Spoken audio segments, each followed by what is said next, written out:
La louange est à Allah, le Seigneur des mondes, et qu'Allah élève davantage les degrés et les grades du prophète Mohammed. Parmi les événements marquants de l'histoire musulmane qui se sont passés en cette date particulière du 10e jour à Ashura du mois hégirien appelé Al-Muharram, qui est le premier mois de l'année lunaire, il y a la sortie du prophète Yunus du ventre de la baleine. Quand Yunus alayhi salam avait quitté son peuple en colère contre eux, il n'a pas su ce qui leur était arrivé. Il est arrivé sur la côte et a embarqué sur un bateau. Ses occupants avaient accepté de l'y faire monter par amour pour lui et pour profiter de sa barakah, bénédiction. En effet, il avait un physique agréable et s'exprimait avec éloquence. Le bateau les a emportés, traversant les flots. Alors qu'ils étaient en haute mer, une tempête s'est levée et la mer s'est agitée en les secouant violemment.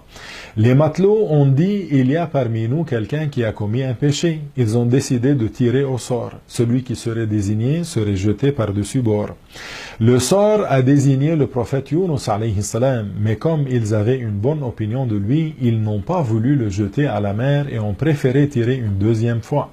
C'est encore lui qui a été désigné. Alors le prophète Yunus alayhi salam a voulu sauter lui-même dans la mer avec la certitude qu'il ne mourrait pas noyé.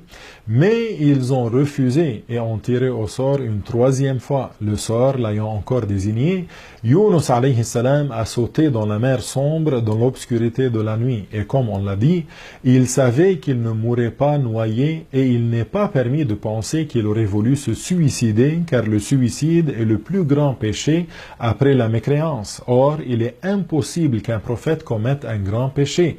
Alors faites attention, barakallahu fikum. Allah a fait qu'une baleine vienne à Yunus et l'avale. Il a subi cette épreuve pour avoir quitté son peuple qu'il avait mis en colère sans permission de Dieu. Le prophète Yunus alayhi salam s'est donc retrouvé dans le ventre de la baleine enveloppé de trois obscurités, celle des entrailles de la baleine, celle de la mer et celle de la nuit.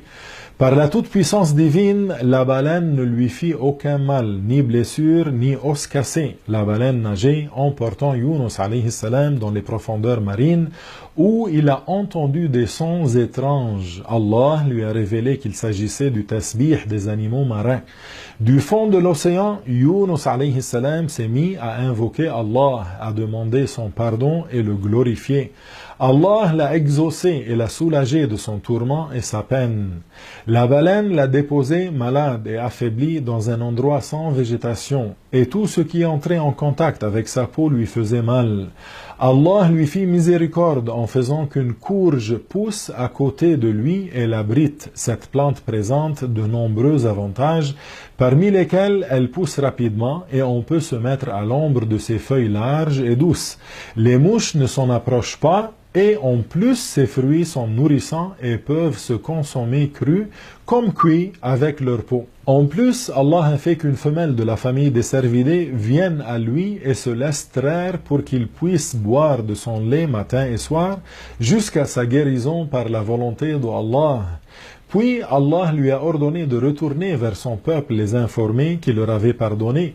Ils l'ont bien accueilli et se sont excusés. Il fut très heureux de constater qu'il n'adorait plus les idoles et qu'il s'était mis à croire en Dieu. Voilà, on touche la fin de cet épisode et dans la prochaine vidéo, Inch'Allah, vous découvrirez un autre événement important qui s'est produit un jour de Ashura. C'est l'ouverture de la mer pour Moussa alayhi salam et la noyade de Pharaon. Alors suivez-nous donc et à très bientôt.